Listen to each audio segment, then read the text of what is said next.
우리에게 주신 하나님의 말씀은 창세기 3장 8절에서 21절 말씀. 창세기 3장 8절에서 21절 말씀 찾으셔서 우리 같이 말씀을 읽도록 하겠습니다.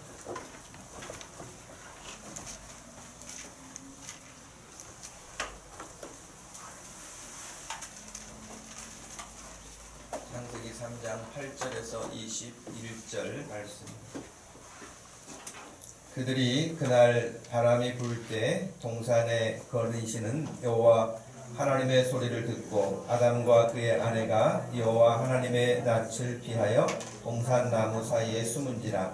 여호와 하나님이 아담을 부르시며 그에게 이르시되 내가 어디 있느냐. 이르되 내가 동산에서 하나님의 소리를 듣고 내가 벗었으므로 두려워하여 숨었나이다. 이르시되 누가 너의 벗었음을 내게 알렸느냐. 내가 내게 먹지 말라 명한 그 나무 열매를 내가 먹었느냐. 아담이 이르되 하나님이 주셔서 나와 함께 있게 하신 여자 그가 그 나무 열매를 내게 주므로 내가 먹었나이다. 여호와 하나님이 여자에게 이르시되 내가 어찌하여 이렇게 하였느냐. 여자가 이르되 뱀이 나를 꿰므로 내가 먹었나이다. 여호와 하나님이 뱀에게 이르시되 내가 이렇게 하였으니 네가 모든 가축과 들의 모든 짐승보다 더욱 저주를 받아 배로 다니고 살아있는 동안 흙을 먹을지라.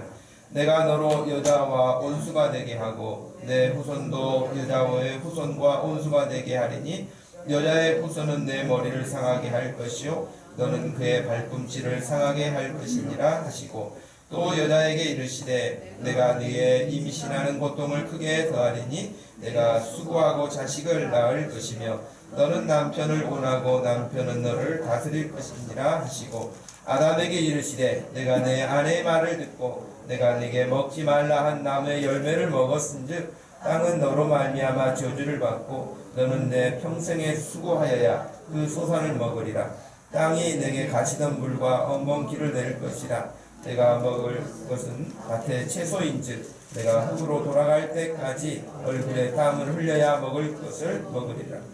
내가 그것에서 취함을 입었으리라. 너는 흙이니 흙으로 돌아갈 것이니라 하시니라. 아담이 그의 아내의 이름을 하와라 불렀으니 그는 모든 산자의 어머니가 됨이더라. 여호와 하나님이 아담과 그의 아내를 위하여 가죽옷을 지어 주시니라. 아멘. 12월이 되면서 우리가 이제 성탄절을 또 앞에 두고도 있죠. 12월이 되면 예수님을 믿는 사람이나 믿지 않는 사람이나 한 해를 이렇게 마무리하는 그런 계절이 되고 또 특별히 이제 성탄절이 있어서 성탄절의 의미가 무엇인지 잘 알지도 못하면서 그냥 성탄절에 대한 부분들을 즐기죠. 장사를 하는 사람들은 장사를 하는데 어떻게 하면 성탄절을 앞세워서 더 매상을 많이 올릴 수 있을까 하는 것이 장사하는 사람들의 모든 마음 아니겠어요? 또 휴가를 즐기려고 하는 사람들은 성탄절을 전후해서 자기들 즐거운 시간을 가지려고 할 테고요.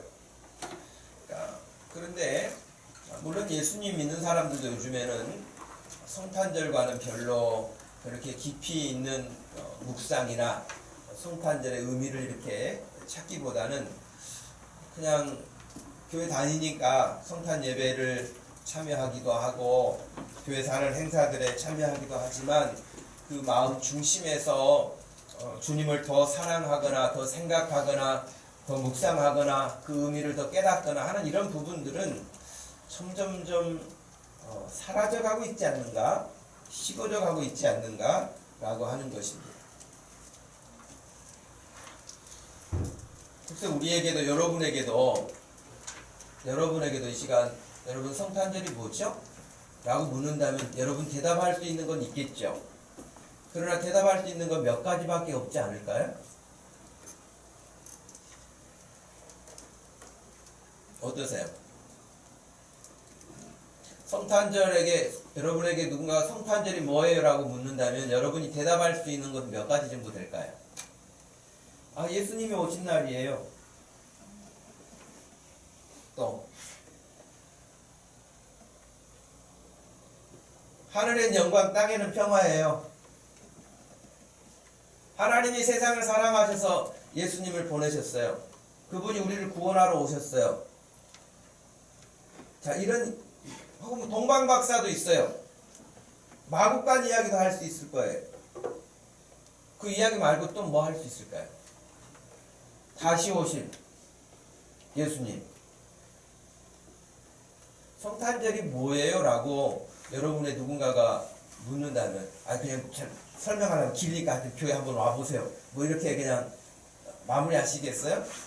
아마 우리는 잘 아는 것 같지만 표면적인 몇 가지 이야기를 말고는 모르는 경우들이 더 많겠죠. 어떤 아이가 그랬다고 하잖아요. 성탄절, 아빠 성탄절은 산타 할아버지가 예수님을 초청한 날 아니야? 그랬다잖아요. 이게 성탄절이 정확하게 어떤 날인지 예수 그리스도가 왜 오셔야 했는지에 대한 부분들이 다 모호해진 그러면서도 성탄절이니까 즐기는. 물론 우리가 여러분 초파일이라 그래가지고 공휴일이니까 쉬죠. 그러나 우리가 부처를 생각하거나 부처가 뭐 왜 왔지 그런 일은 안 하잖아요.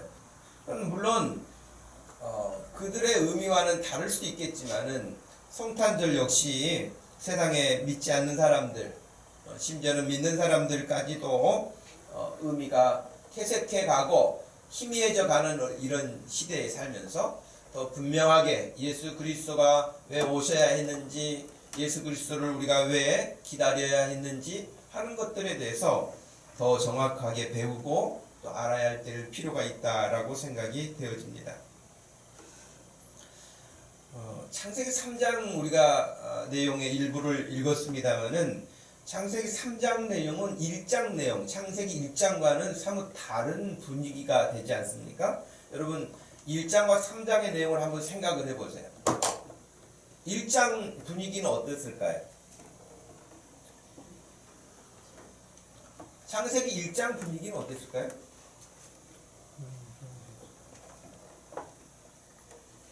제가 앞으로 이제 그 예배 시간도 많이 개선해 보려고 노력을 하는데 앞으로 저만 막 설교하지 않고 여러분에게 계속 물으려고 해요. 여러분도 대답을 해야 돼요. 그러니까 정신 바짝 차려야 같이 예배 드리지, 안 그러면 저 혼자만 막 설교하고 여러분은 수동적으로 앉아 있어서 예배가 잘 안 될 수도 있거든요. 여러분이 대답을 잘 안 하면 제가 이름을 불러서 물어볼 수도 있어요.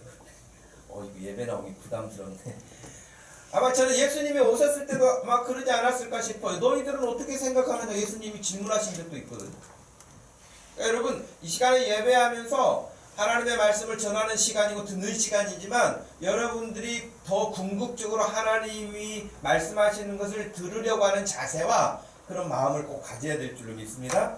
근데 여러분 예수님이 오셔서 질문을 하실 수 있을 거예요. 창세기 1장과 3장은 어떤 분위기가 다르냐라고 물으실 거라고요. 1장은 여러분 우리 잘 아는 것처럼 태초에 하나님이 천지를 창조하셨다라고 하셨죠. 아무것도 없는 데서 창조가 하나씩 하나씩 드러나기 시작했죠. 물론 그런 창조에 6일 창조가 있고 그리고 하나님께서 무엇보다도 하나님이 지으신 창조물들을 보시면서 굉장히 만족해 하셨다는 거예요. 너무 좋아하셨어요. 보시기에 좋았더라 그랬어요. 어떤 거 하나도 이건 정말 잘못 다시 만들어야 되겠다 그런 게 없어요. 보시기에 좋았더라 그랬어요. 보시기에 좋았다. 사람을 지으시고는 더 좋았다고도 말씀하셨잖아요. 보시기에 심히 좋았더라.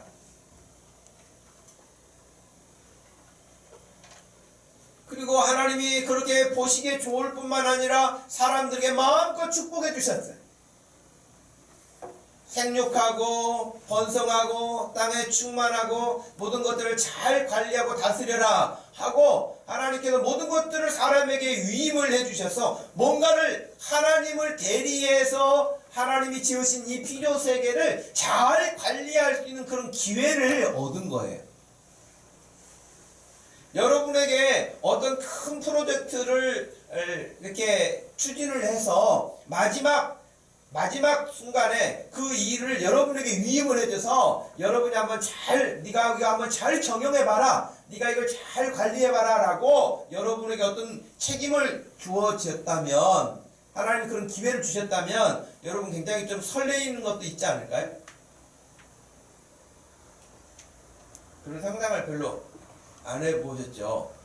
야, 네가 한번 삼성그룹 좀 한번 경영해볼래? 그럼 정신 아찔해요. 그걸 내가 어떻게 경영해요? 반도체도 모르고 아무것도 모르는데 제가 어떻게 그걸 경영합니까? 그럴 거예요. 그것만 그러겠어요? 네가 서울 시향 좀 한번 지휘 좀 해볼래? 아이고, 저에게 맡기실 일이 아니죠, 그건. 그럼 여러분에게 맡길 일은 뭘까요? 그냥 다른 건 잘 못해도 돈 한 100억만 주셔도 그 관리는 할 것 같아요. 막 그렇게 대답은 쉬울지 모르겠어요. 100억도 관리하기 어려워요. 예.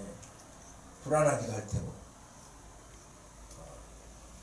그러니까 여러분, 하나님이 뭔가 우리에게 기회를 주신다면은 그 기회는 굉장히 설레임으로 또 조심스러움으로 그리고 그걸 잘해보려고 하는 마음으로 아마 우리 마음에 있지 않을까 싶습니다.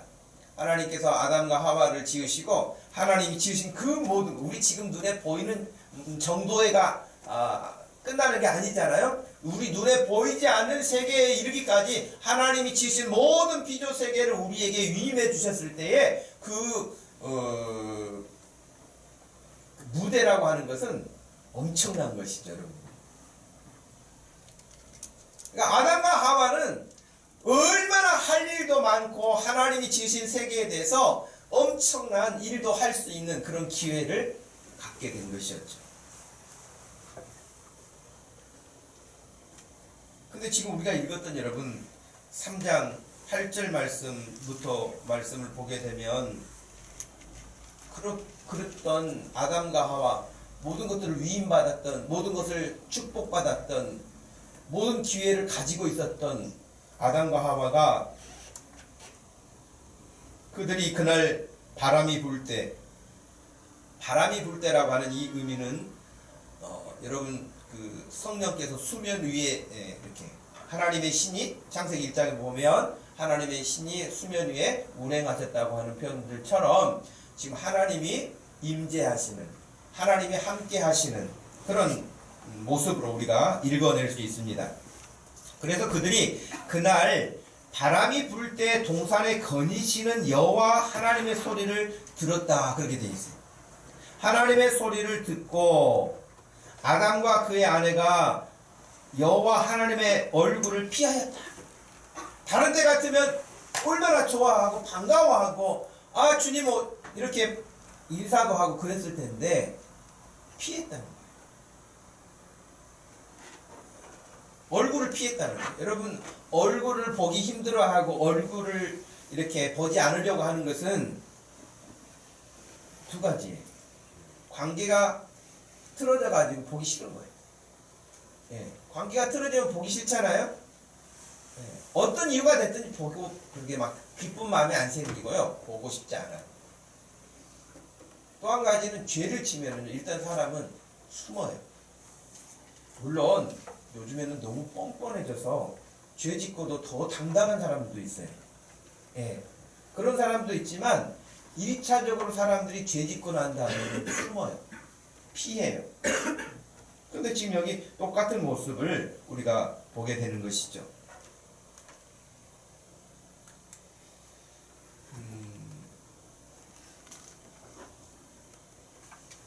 인류가 지금까지 수천 년을 이렇게 살아오면서 아담과 하와가 하나님의 얼굴을 피하기 직전까지의 삶만큼 안전하고 행복하고 복된 적은 없었을 거예요. 인류 역사의 어느 때이고 간에 아담과 하와가 타락하기 이전에 그들이 누렸던 그런 삶은 그 누구도 그 이후에 누릴 수가 없게 됐고 그것을 경험할 수도 없게 됐죠.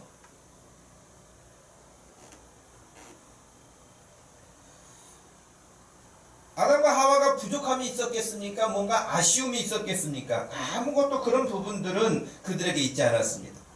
불안한 감도 없었고요. 두려움도 없었고요. 피곤함도 없었고요. 고통스러워하고 질병 가운데 힘들어하고 이런 것들조차도 그들에게는 없었습니다. 그런데 그랬던 그들에게 한순간에 와장창 유리창이 깨지는 것처럼 완전히 그 모든 것들이 한순간에 깨어지게 된 그것은 하나님의 말씀을 거역하고 불순종하고 죄를 짓던 타락하던 순간이었죠. 그래서 그들은 하나님의 얼굴을 피할 뿐만 아니라 동산 나무 사이에 숨었다고 되어 있어요. 얼굴을 피하고 숨었다. 그리고 더 나가서는 하나님이 부르셨잖아요. 10절에 아담. 하나님이 부르셨어요. 그랬더니 두려워서 숨었습니다라고까지 대답을 했습니다. 그리고 그 두려움에서 끝나지 않고 하나님이 왜 그렇게 됐느냐고 물으실 때에 계속해서 변명으로 하와도 아담도 변명하게 급급했지 자기들의 잘못을 인식하기에는 여전하게 거리감이 있었습니다.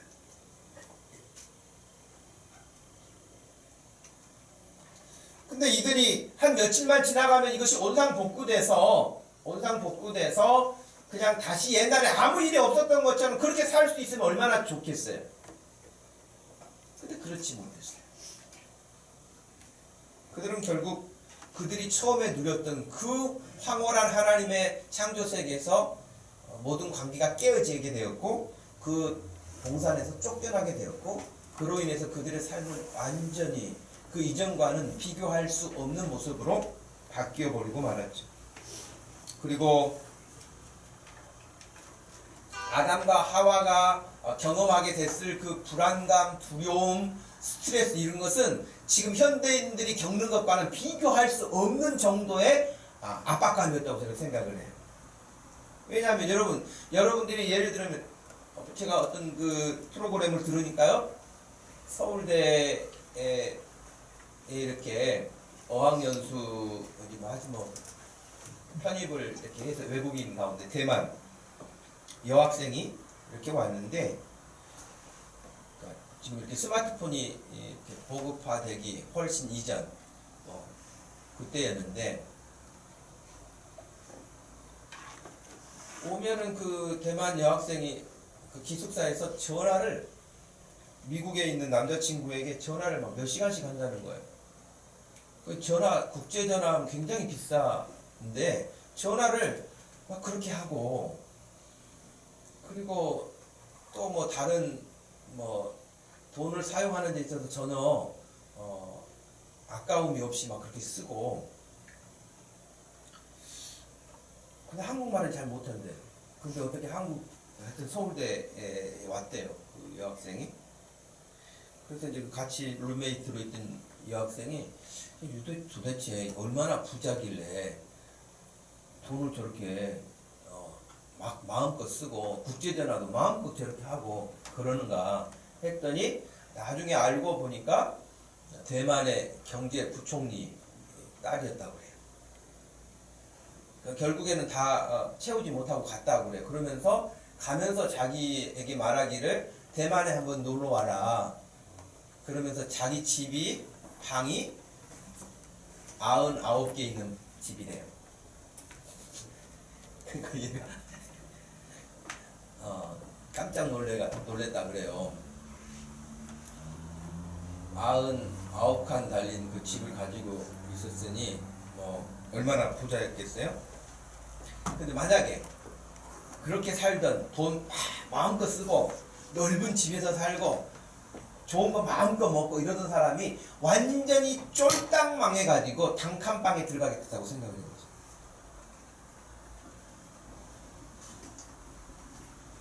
아마 스트레스를 견디기 힘들어 할 거예요. 그러지 않을까요? 예. 아무 구애받지 않고 마음껏 자기 하고 싶은 대로 이것저것 다 하던 사람이 어느 한순간에 그렇게 모든 것들이 다 망가지고 모든 것들을 다 놓치게 되고 아무것도 할 수 없는 그런 상황이 됐을 때 그가 당할 수 있는 스트레스라고 하는 것은 보통 사람들이 그냥 살다가 좀 어려움을 만나는 이런 수준하고는 비교할 수가 없다는 거예요.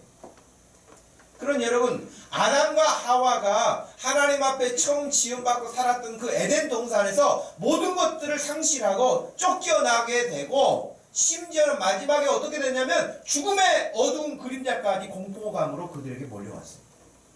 그러니까 아담과 하와는 우리가 겪는 이런 스트레스하고는 비교할 수 없는 그런 수준의 스트레스에 노출된 거죠. 스트레스만 받고 그냥 견디면 그 문제가 해결되면 얼마나 좋겠어요. 근데 땀을 흘려야 먹고 살겠어요. 그전에는 하나님이 주신 것들을 잘 관리만 하면서 일을 하기는 해도 그렇게 막 고통스럽고 그렇게 하지 않아도 얼마든지 누리며 살 수 있었던 삶이 이제는 열심히 땀을 흘려야 겨우 먹고 사는 수준으로 바뀐 것이에요. 물론 노동부 그 이전에도 여러분 있었습니다. 어떤 사람들은 노동이 타락한 이후에 하나님이 주신 벌이라고 생각하는 사람도 있는데 그렇지 않아요. 하나님께서 아담과 하와가 타락하기 전에도 일할 수 있도록 하셨어요. 그것이 창세기 1장 26절에서 28절 말씀이에요. 정복하고 다스리고 하는 그 일에는 우리가 뭔가를 경영하고 경작해야 하고 해야 할 일들이 있었던 거예요. 그러니까 노동은 어떻게 보면 굉장히 소중한 것이고, 예수님도 오셔서 말씀하신 것처럼 하나님이 일하시니 나도 일한다고 말씀하셨잖아요. 그러니까 일 자체가 그렇게 저주받은 일이라거나 그런 일은 없어요. 그런데 달라진 점이라고 한다면은 열심히 일을 해도 우리 흔히 하는 말로 입에 풀칠하기도 힘들어진 세상이 되어간 것이죠.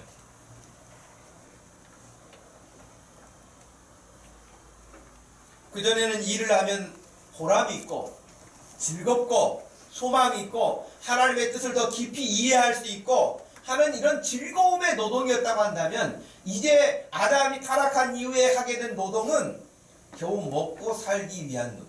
아마 사람들이 우리 흔히 그런 말을 하잖아요. 다 먹고 살자고 하는 일인데 먹고 합시다, 이런 이야기 하잖아요. 그런 이야기가 왜 나왔을까 생각을 한번 해보셨을까요? 그 이야기의 본 의도는 뭘까요? 다 먹고 살자고 하는 건데 먹고 합시다, 이 이야기는 본 의미는 뭘까요?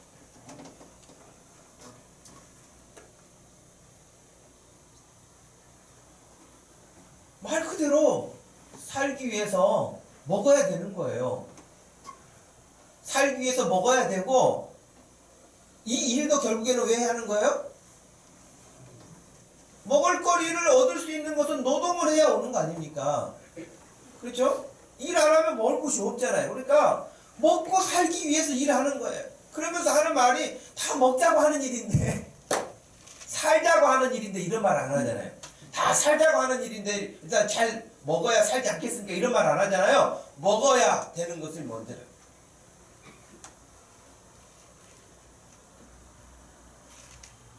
그러니 그 전에 노동의 즐거움은 사라지고요, 겨우 이제 먹는 문제에 갇혀버립니다. 근데 여러분, 타락한 인간이 타락하면 딱 거기서 멈춥니까? 타락은요, 타락도 이렇게 성장해요. 우리 믿음이 성장하는 것처럼요, 타락도 성장합니다. 타락이 성장하는 말이 좀 어색하죠. 타락이 더 심화돼요. 더 악해져요. 그러니 타락이 점점 더 심화되어서 어떻게 되냐면, 이제 땀을 흘려서 노동을 해야 먹고 사는데, 이 인간의 머리를, 타락한 인간의 머리를 잘 이렇게 운용을 해서 땀 안 흘리고 먹고 살 수 있는 방법을 늘 연구하잖아요.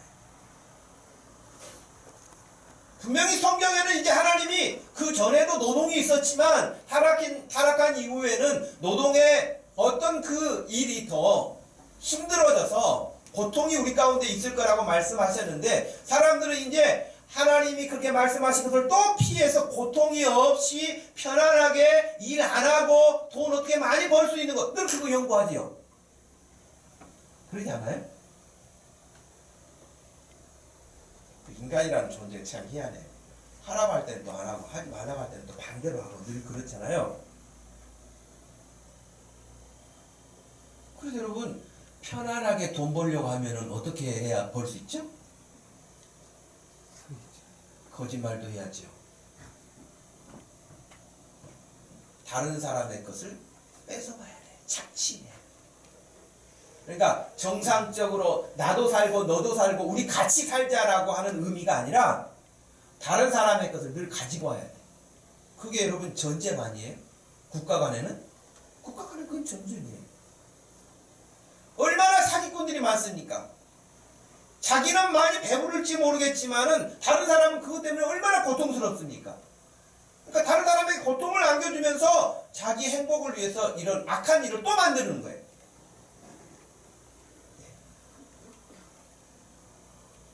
그래서 여러분, 인간이 노동을 하나님이 처음에 주셨을 때는 너무 일하는 행복, 일하는 즐거움, 기쁨 이런 거 있었는데, 그 이후에는 완전히 고통 속에서 힘들게 됐죠. 여러분, 제가 여러분 잘 아는 그 영화 한 장면을 보여드리려고 그러는데요.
Section 5, more speed, 4-7.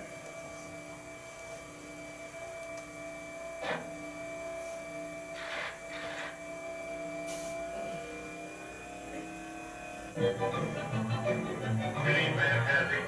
Relief man passing.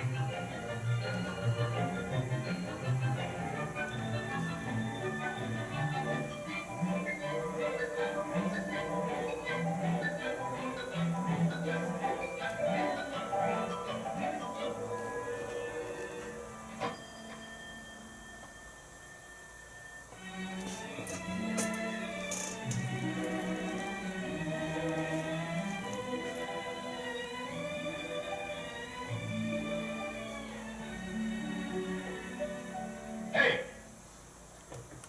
Quit stalling. Get back to work. Go on.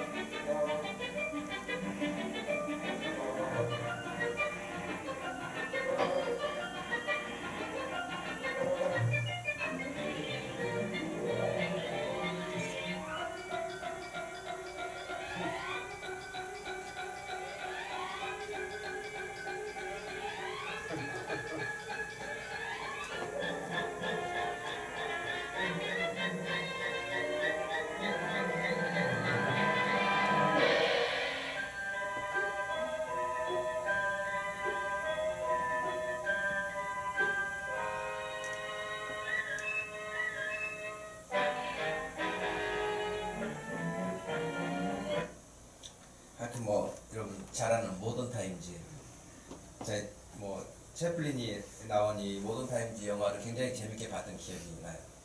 그 이후에 채플린이 만든 영화를 거의 다 볼 만큼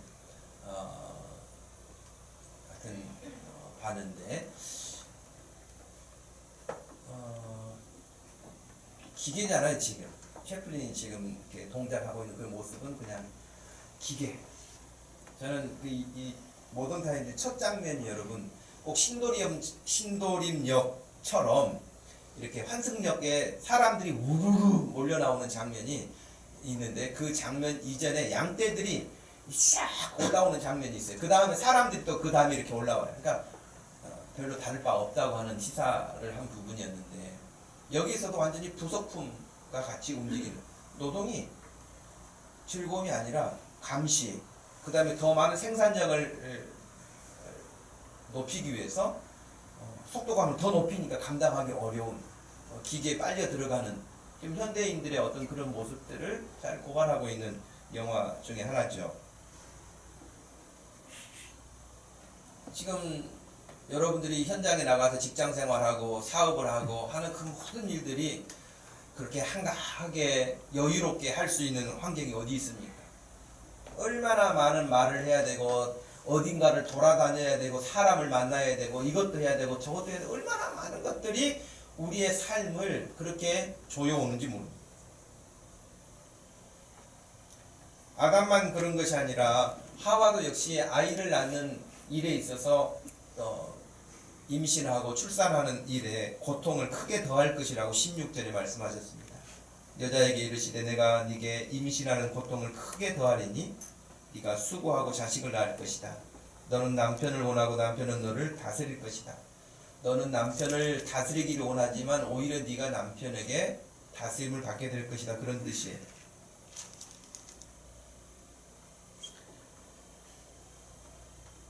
이런 일 말고도 여러분, 이런 일 말고도 얼마나 많은 사람들이 다른 사람의 것을 빼앗아서 좀 더 나를 배부리고 편하게 살고 하기 위해서 자기만 혹은 공동체가 잘 살기 위한 그런 의미는 거의 상실되고, 얼마나 지금 우리 대한민국만 하더라도 살기가 힘들고 팍팍하게 되었습니까? 2015년에서 16년 사이에 20대에서 30대에 있는 사람들 중에 6명의 청년이 시력을 완전히 상실해버렸던 기사가 나왔어요. 근데 그 사람들은 어떤 일을 하는 사람들이었냐면 스마트폰을 만드는 회사의 하청업, 3차 하청업체자들이었어요. 근데 여러분 열심히 거기서 일한 것밖에 없는데요. 심지어는 12시간 밤낮 없이 교대 근무를 이렇게 일을 했다고 그래요. 어떤 경우는 2주 동안 하루도 쉬지 못하고 계속 일을 해야 하는, 그러니까 막 납품 맞춰야 되니까 그 일들이 계속 그렇게 돌아갔겠죠. 그들이 원하는 것은 엄청난 떼돈을 버는 것도 아니고 갑부가 되거나 재벌이 되는 것도 아니고 그저 그냥 열심히 일해서 소득을 얻고 그것으로 그냥 행복하게 살고 싶은 그런 마음뿐이었다고 나중에 그들이 인터뷰에서 이야기를 했습니다. 그런데 그들이 공장에서 이렇게 메탄올이라고 하는 화학품 때문에 결국에는 건강했던 청년들이 눈을 다 실명했어요. 그냥 엄청난 일 아니겠습니까? 사람이 눈을 건강하게 가지고 있다가 그것을 완전히 소경이 된다는 것은 어마어마한 무서운 일 아니에요? 2015년도에도 통계 자료에 보면은 우리나라의 30개 기업에서 발생한 사망자, 산업 현장에서 죽은 그런 사망자들의 그 대상자들이 누구였느냐라고 하는 것은 거의가 다 하청업체 직원들이에요. 지금 얼마 전에도 그런 뉴스로 계속 나오지 않습니까? 그러니까 2차, 3차 계속해서 일을 이렇게 하도급을 주기 때문에 임금을 싸게 하려고. 그러니까 그 사람들은 여러분 정말 일을 하는 현장에서 공사장에서 죽어나가요. 그러면 그들이 본사 직원들처럼 대우를 받느냐? 예를 들면 유명한 기업의 하청업체에서 그 건물 지은 데는 유명한 업체의 브랜드가 돼 있어요. 근데 거기서 사고가 나면 거기서 책임져 주느냐? 그렇지 않아요. 브랜드는 유명한 것이지만 그 와서 일하는 사람은 2차, 3차 하청업체 직원들이 와서 일을 해요. 그러니까 아무 상관이 없는 거예요. 그러니까 노동력은 많이 가져가고 또 그 건설을 해서 많은 이익을 남기면서 노동자들에게는 별로 주지 않는 것이죠. 그러니까 일의 구조가, 산업 구조가 점점 이렇게 바뀌어가니까 얼마나 살기가 더 어려워질 뿐이죠.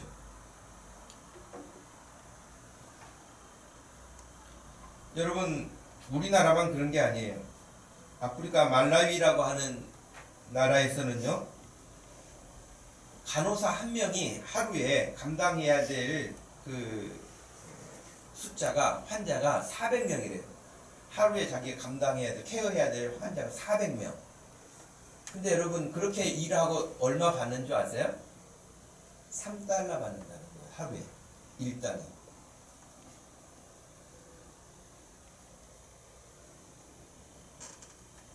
인도는 더 심해서 간호사 한 명이 무려 1000명의 환자를 케어해야 된다고 그렇게 나왔어요. 임금이 높을까요? 당연히 임금이 낮죠. 유럽은 한 간호사가 9명을 케어하게 돼 있어요. 한 군데는 1000명을 해야 돼요. 이게 상상도 안 가는 정도죠.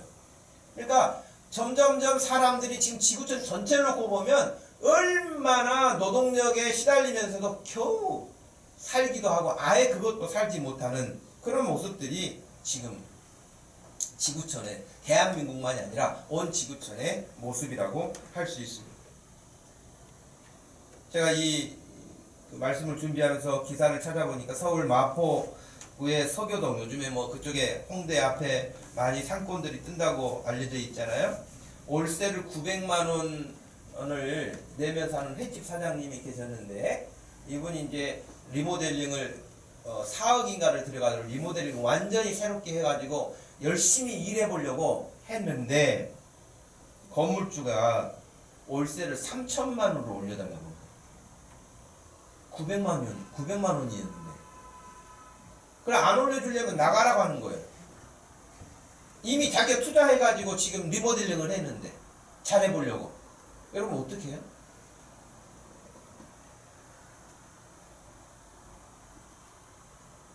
그럼 여러분 바로 이런 것들이 죄 짓고 난 다음에 열심히 일하고 노력해서 그 대가를 가지고 살 수 있도록 하나님이 하셨는데, 이제는 그것을 또 비껴가기 위해서 땀 흘리지 않고 노력하지 않고 힘들이지 않고 돈을 벌 수 있는 방법을 찾아내서 다른 사람들을 그렇게 힘들게 하는 일들. 이 말은 너무 추상적으로 여러분 들릴지 모르지만 원래 일은 나를 위해서 하는 것이 아니라 다른 사람을 위해서 하게 돼 있어요. 말이 좀 이상한가요? 내가 열심히 사업하는데 사업은 나를 위한 사업이 아니라 다른 사람을 위해서 사업을 하게 된 거예요. 그것이 신약 성경에서는 뭐로 되어 있냐면 교회 안에 은사를 주셨잖아요. 은사. 각각의 잘 할 수 있는 어떤 재능을 주셨잖아요. 그럼 여러분 그 은사는 자기를 위한 거예요? 공동체를 위한 거예요?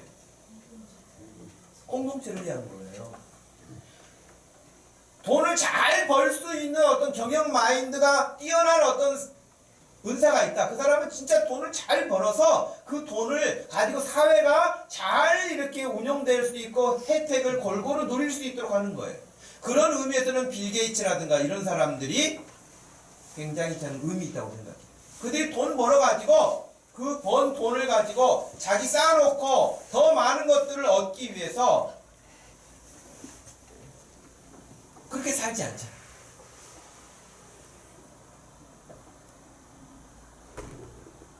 마찬가지인 것이에요.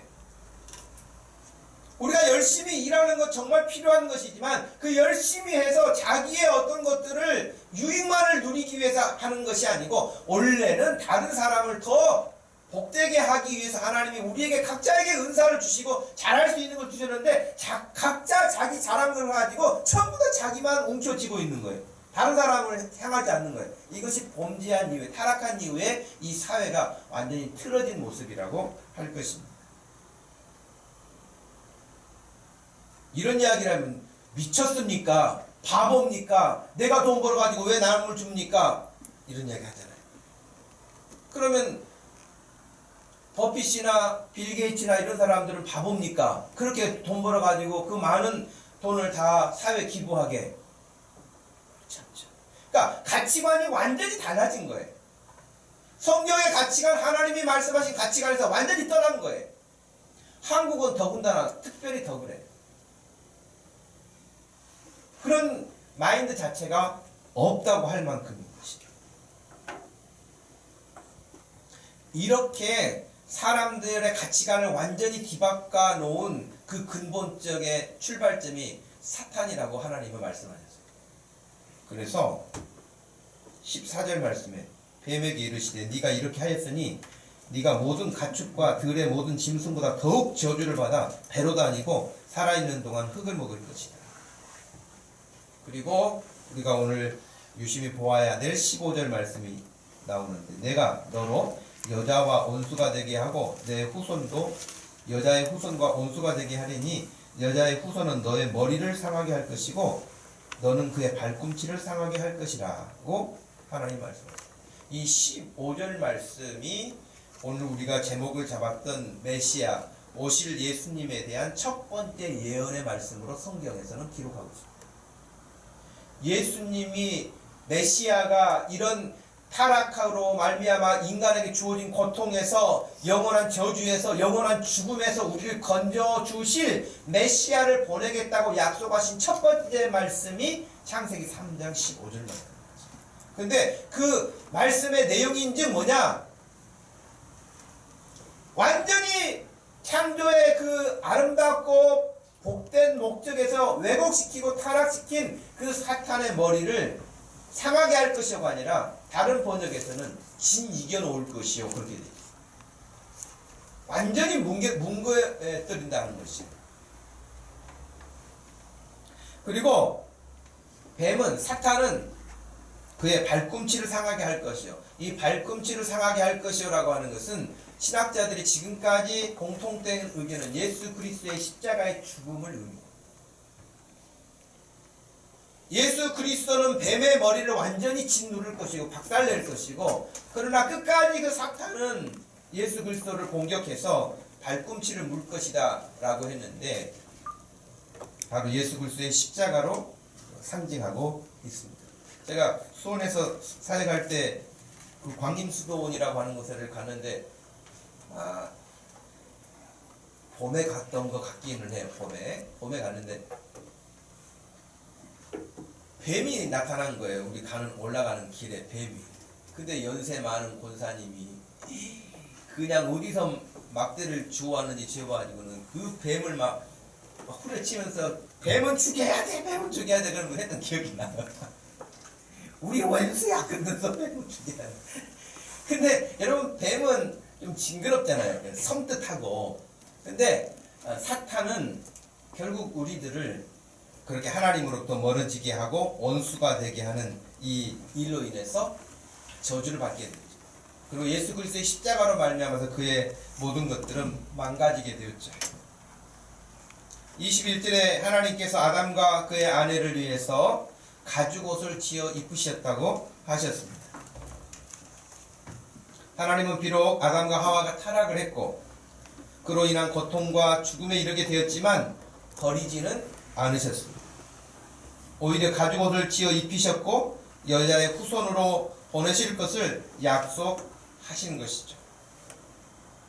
여자의 후손으로 오실 분은 모든 인류를 그 고통에서 허망함, 허무에서 죽음에서 건지실 분이라고 하는 것을 우리에게 예고하신 것입니다.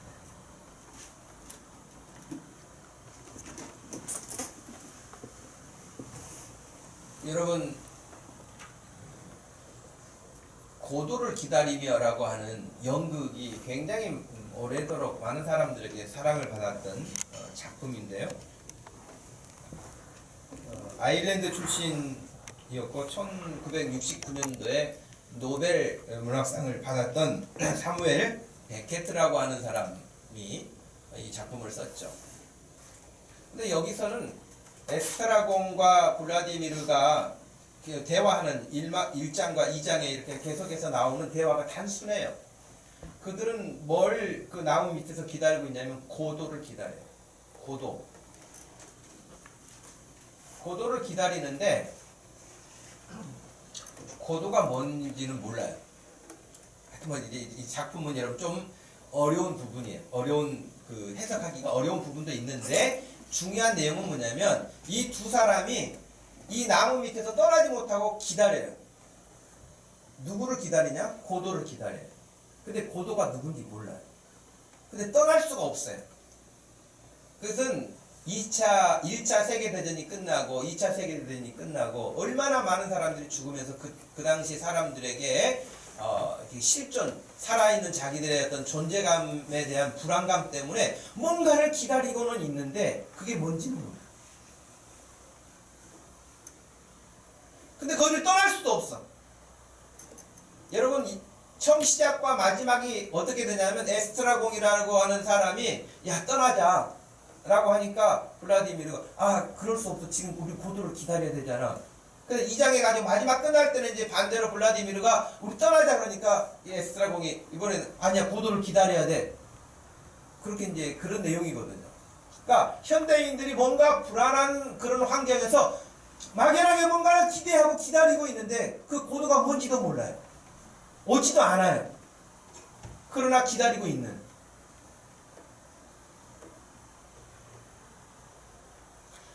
여기서 여러분 굉장히 저는 중요한 그런 그 메시지를 봤는데요. 타락한 인간은 자기가 누군지를 몰라요.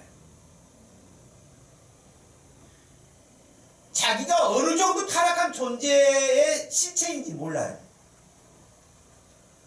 모른다니까요.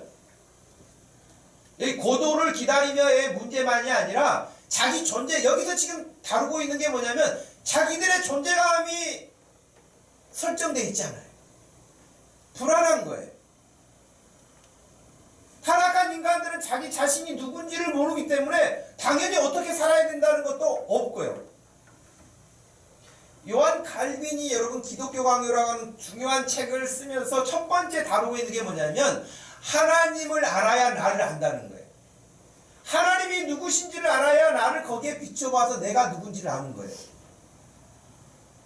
다시 말하면 성경이, 하나님의 말씀이 성경이 우리에게 주어졌을 때라야 내가 이런 존재였구나라는 것을 아는 거예요. 그 전에는 몰라요.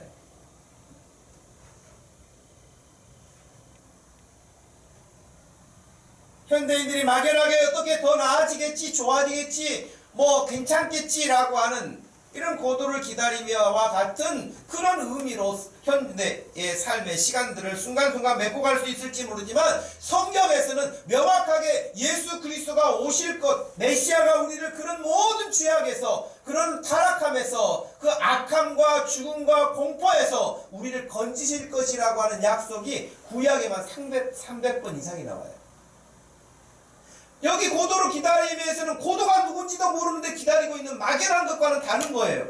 300번 이상이나 메시아가 오실 것에 대해서 강조하고 있고 언급하고 있어요. 그것을 좀 더 풀어서 우리가 성경을 본다면 더 많은 부분들이 오실 메시아인 예수 그리스도에 대해서 언급하고 있다고 하는 것입니다. 크리스마스는 그냥 어떻게 공휴일이고 그냥 사람들 즐기니까 연말 연시니까 같이 그냥 즐겁게 보내는 날이 아니라 왜 그분이 오셔야 했는지에 대해서 우리가 더 깊이 생각해야 하는 날인 것이에요.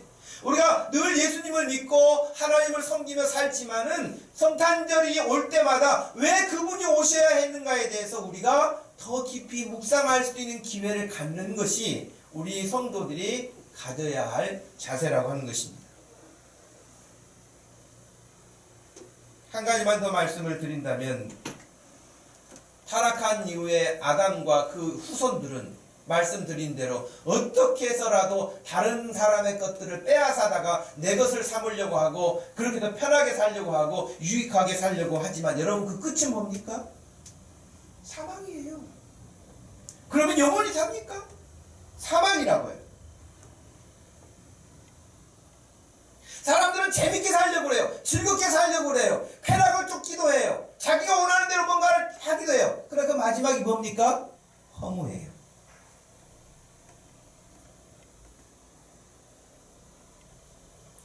솔로몬님이 우리에게 증언했잖아요. 헛되다. 이미 증언했다.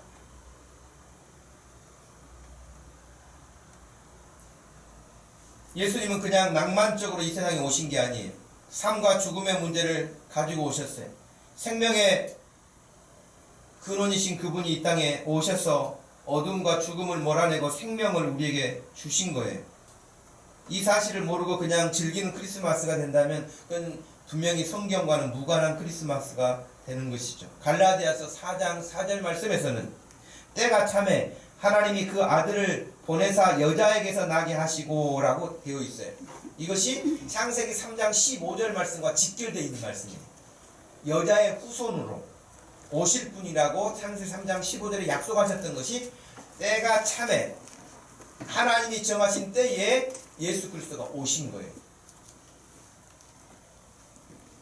예수님은 단순히 유명하신 분으로 오신 것이 아니에요. 성인으로 오신 게 아니에요. 파멸에 빠진 인간들을 구원하시기 위해서 오신 분이에요. 그리고 망가진 우리들을 다시 회복시키셔서 디모데후서 3장 17절 말씀과 같이 하나님의 사람으로 온전하게 하며 모든 선한 일을 행할 능력을 갖추도록 하기 위해서 오셨다고 말씀하셨습니다. 아담 이후의 모든 사람들은 다른 사람들에게 피해를 끼치면서라도 철저하게 자기 중심으로 살았지만, 그리고 그 마지막도 죽음이지만, 파멸이지만, 예수 그리스도 그분은 온전하게 자신을 위해서가 아니라 다른 사람을 위해서 오셨고, 다른 사람을 위해서 사셨고, 다른 사람을 위해서 사셨던 그 결과가 결국 영원한 생명으로 하나님이 일으키시고 부활하게 하시고 다시 세우셨다고 하는 사실을 우리가 알고 있습니다. 자기를 위해서 더 많은 것들을 얻으려고 하고 다른 사람에게 피해를 준 사람들의 마지막은 파멸이고 사망이지만, 영원한 사망이지만, 예수 그리스도는 자기를 위하지 않으시고 우리를 위하시고 다른 이를 위하여서 그가 완전히 자기 자신을 내어주셨는데, 오히려 그는 영원한 생명의 사람으로, 영원한 생명의 소유주로, 영원한 생명의 주님으로 계신다는 사실입니다. 저와 여러분들이 가야 할 길은 아담이 갔던 그 길을 가는 게 아닙니다. 예수 그리스도가 우리에게 보이셨고 우리에게 허락하시고 우리를 위해서 내어주신 그 길을 따라가는 것이 그리스도인입니다. 현대인들은 이런 삶들을 보면 너무나 바보 같다고 생각할지 모릅니다.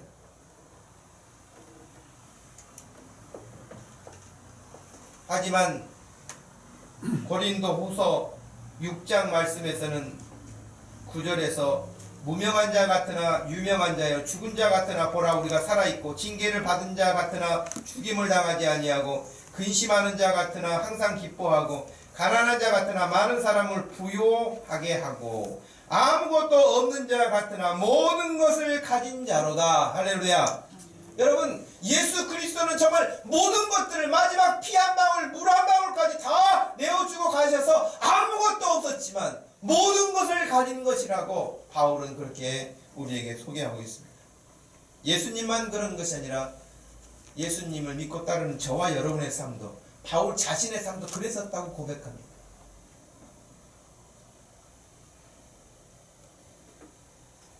나를 그렇게 살 수 있도록 하실 수 있는 분은 예수님밖에 계시지 않습니다. 저와 여러분들이 성탄 시즌을 우리가 맞이하면서 성탄을 어떤 의미로 기다려야 될 것인지, 성탄을 어떤 의미로 우리가 맞이해야 될 것인지 또 생각할 수 있는 성숙한 2017년이 됐으면 좋겠습니다.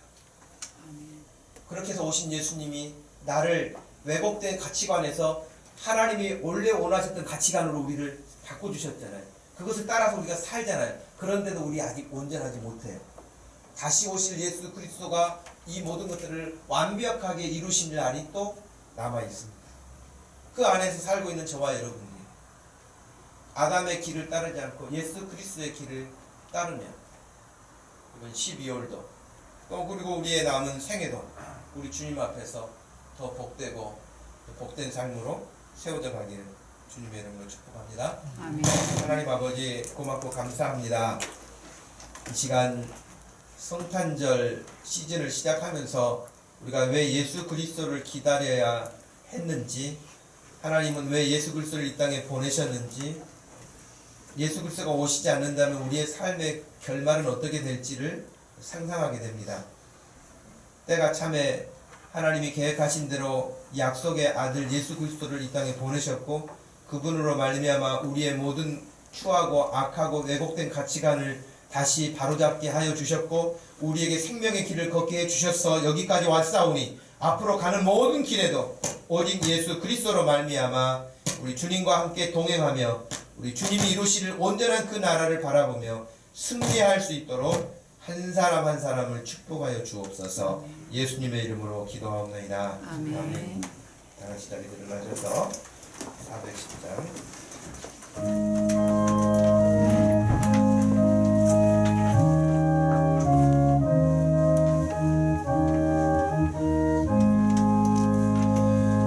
내 몸에 한 노래 있어 나 즐겁게 늘 부르네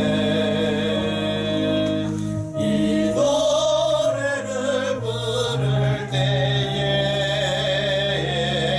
큰 평화이 바로다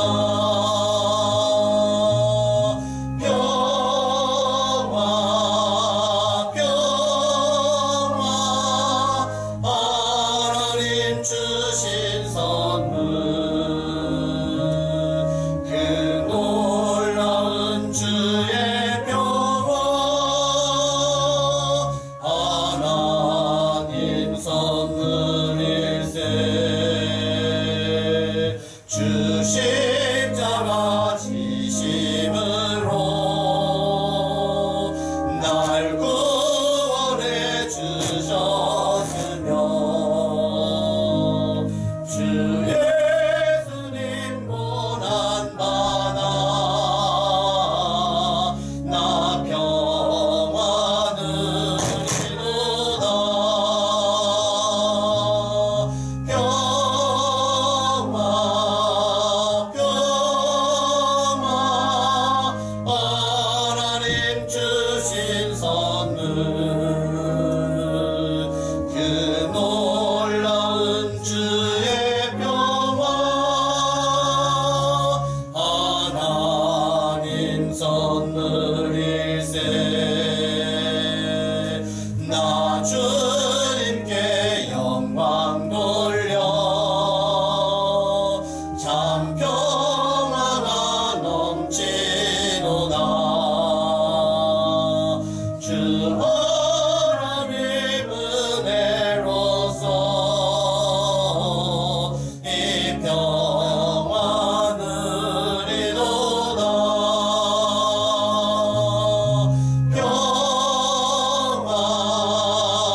지금은 우리 주 예수 그리스도의 구속하신 은혜와 우리 하나님 아버지의 변함없으신 그 사랑과 성령 하나님의 위로 교통하심이 이 시간에도 우리를 위해 이 땅에 오신 예수 그리스도로 소망을 삼고 다시 오실 예수 그리스도를 기다리며 사는 사랑하는 모든 성도들 머리 위에 지금부터 영원토록 함께 계실지어다. 아멘.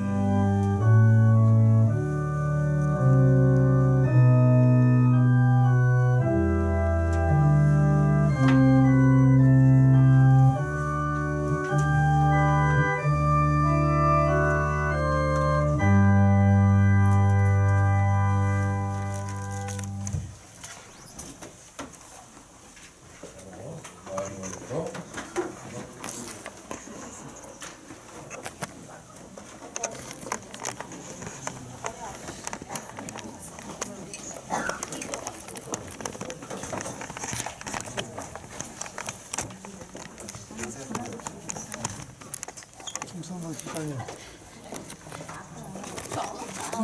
주사님. 아까 15분 정도에 11시 15분 정도에 나갔는데 이게 죽었어요? 근데 이게 계속 이거 보니까 돌아가죠. 녹화라고 하고 스마트폰에서 종료를 시켜야 이게 기능이 멈춘대요. 녹화가 중계하려면